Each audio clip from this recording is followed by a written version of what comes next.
তো 800 টাকার বল রেসার আর লাগাইতে লাগে আপনার 500 টাকা। সো ইনস্টলেশন চার্জ সহ প্রায় 1000-1200 টাকার মতো পড়ে যায়। হ্যালো, আসসালামু আলাইকুম, welcome to my YouTube channel bikers grave. আজকে আসছি আপনাদেরকে দেখাতে এই রাস্তাটা আসলে দীর্ঘ 7 থেকে 8 মাস পর্যন্ত আপনার এই একই অবস্থায় আছে। এই 1 হাত 2 হাত উঁচা উঁচা হচ্ছে আপনারাই দেখেন, 1 হাত 2 হাত উঁচা উঁচা তারা স্ল্যাব বা প্যানেল বসাইছে তো বসাইছে, এখন এটা তো আর ঠিক হয় না। এখন যার জন্যে মূল কথা যেটা হচ্ছে সেটা হচ্ছে আমি আপনাদেরকে একটু দেখাচ্ছি। দেখেন রাস্তাটা পুরো ভিনদেশি একটা রাস্তা, কি অবস্থা রাস্তার দেখতে পাচ্ছেন? এটা দিয়ে বাইক নেওয়া লাগে, বুঝেন এইবার বিষয়টা। প্যানেলের জন্য আমার বাইকের বল রেসারটা চলে গেছে,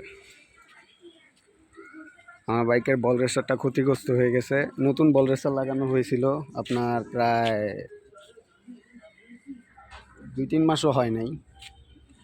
বল রেসারটা লাগানো হয়েছিল, বল রেসারটার দাম এখন 800 টাকা। তো 800 টাকার বল রেসার আর লাগাইতে লাগে আপনার 500 টাকা। সো ইনস্টলেশন চার্জ সহ প্রায় 1000-1200 টাকার মতো পড়ে যায় শুধুমাত্র এই একটা জিনিসের জন্য। স্বাভাবিক, যত ভাঙাচোরা দিয়ে আপনার বাইক চলবে তত আপনার বল রেসারের সমস্যা হবে বা বাইকের গেডিতে সমস্যা হবে। সো এই ধরনের রুটগুলো অ্যাভয়েড করতে হবে আমাদেরকে, আর কিছুই না। 2-3 মাসের মধ্যে বল রেসারটা যাওয়া আসলেই কষ্টকর।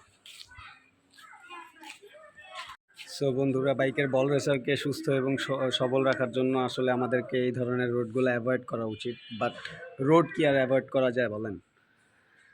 রোড তো আর অ্যাভয়েড করা যায় না। সো আর্থিক ক্ষতি হয়ে যায়, আবার দেখা যায় যে আর্থিক ক্ষতির পাশাপাশি চালানোরও একটা ইয়ে আছে। সবসময় তার পাল্টানোর জন্য আপনার যথেষ্ট পরিমাণ সময় পাওয়া।